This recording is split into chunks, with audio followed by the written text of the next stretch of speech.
Hi friends, new year అనేది ప్రపంచమంతా ఎంతో సంతోషంగా సెలబ్రేట్ చేసుకుంటుంటే కానీ మన కువైట్లో మన ఇండియన్స్ చేసిన ఒక చిన్న తప్పు వల్ల వాళ్ళ జీవితాలే సర్వనాశనమైన అనుకోవచ్చు. అది ఏ విధంగా అంటే చూడండి, వాళ్ళు చేసిన ఒక చిన్న తప్పు వల్ల వాళ్ళకు దాదాపు 2 సంవత్సరాల వరకు జైలు శిక్ష విధించే అవకాశం, లేకపోతే 5 లక్షల నుంచి 6 లక్షల వరకు మన ఇండియన్ కరెన్సీ డబ్బులు అంతవరకు ఫైన్ కట్టాల్సిన అవసరం, లేకపోతే పూర్తిగా దేశం నుంచే వాళ్ళకు బహిష్కరించడం. అంటే వాళ్ళు తిరిగి జీవితంలో మళ్ళీ కువైట్కి ఎప్పుడూ కానీ రాలేరు. ఆ విధంగా వాళ్ళకు ఫింగర్ వేసి పంపిస్తారు. దానికి గల కారణం ఏంటంటే వాళ్ళు చేసిన చిన్న ఎంజాయ్మెంట్. అది మన సైడ్ అయితే అది నార్మలే. కానీ ఇప్పుడు ఈ వీడియోలో చూడండి మీరు ఏ విధంగా వాళ్ళ కువైట్ దేశపు జెండాలు ఖైమాలు అంతా వాళ్ళ సాంస్కృతిక కార్యకలాపాలు ఏ విధంగా ఉన్నాయంటే వాళ్ళ జీవన ఆధారం ఆ విధంగా ఉన్నది అనమాట.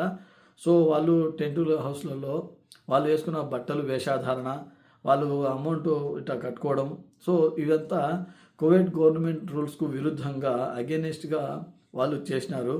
అండ్ అంతేకాకుండా కువైట్ చరిత్రగా సాంస్కృతిక కార్యకలాపాలకు వాళ్ళు విరుద్ధంగా ఈ విధంగా చేసినారని చెప్పేసి కువైట్ గవర్నమెంట్ చాలా సీరియస్గా తీసుకొని ఈ కేసుని వాళ్ళను 7 మందిని అదుపులోకి తీసుకున్నారు. ఆ 7 మందిలో దాదాపు అందరూ ఒక్క కంపెనీలో పనిచేసేటోళ్ళు.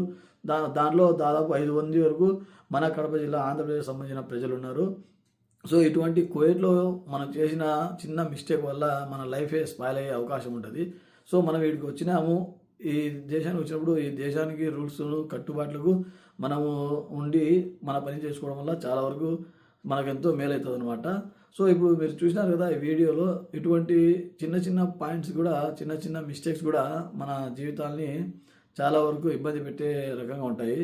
సో ఎప్పుడైనా మనము జాగ్రత్తగా ఉండి ఇటువంటి కార్యకలాపాలకు దూరంగా ఉండాలని చెప్పేసి ఆశిస్తున్నాను friends. Thank you so much. Have a good day. By.